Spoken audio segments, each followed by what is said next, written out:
క్రీస్తు యొక్క శక్తి నిన్ను చేత నువ్వు కప్పబడినప్పుడు నీ బలహీనతల్లో నువ్వు అతిశయించగలుగుతావు. కారణం ఏంటంటే క్రీస్తు యొక్క శక్తి చేత కప్పబడిన వ్యక్తివి. క్రీస్తు యొక్క శక్తి నీలో ఏమవుతుంది?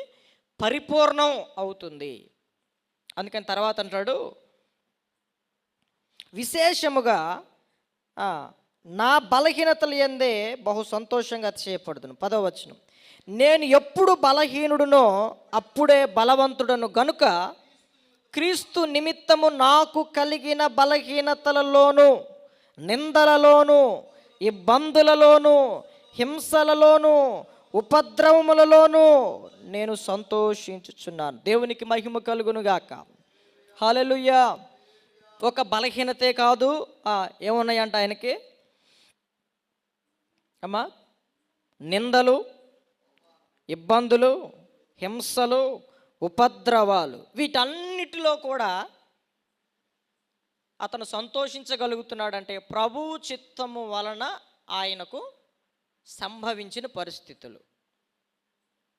ప్రభువు యొక్క చిత్త ప్రకారము పౌలు జీవితంలో కొన్ని బలహీనతలు పెట్టాడు, కొన్ని ఉపద్రవాలు పెట్టాడు, కొన్ని ఇబ్బందులను పెట్టాడు, కొన్ని హింసలను పెట్టాడు, కొన్ని నిందలను పెట్టాడు.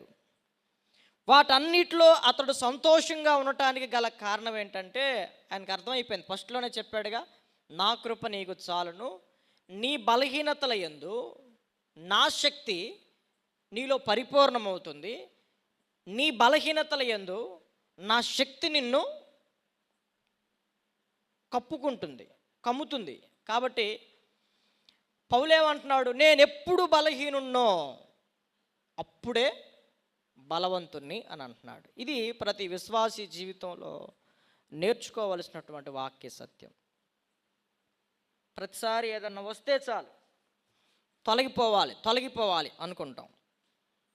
ప్రభు అంటాడు, అది ఉండటం నాకు ఇష్టం, అది ఉండటం నాకు ఇష్టం, నా ఇష్టం, నా చిత్తం అది. నీకేంటి కష్టం అంటాడు. అవును ప్రభు, నాకు కష్టమే. ఎందుకంటే మన ఇష్టాయిష్టాలు వేరు, దేవుని యొక్క ఇష్టాయిష్టాలు వేరు.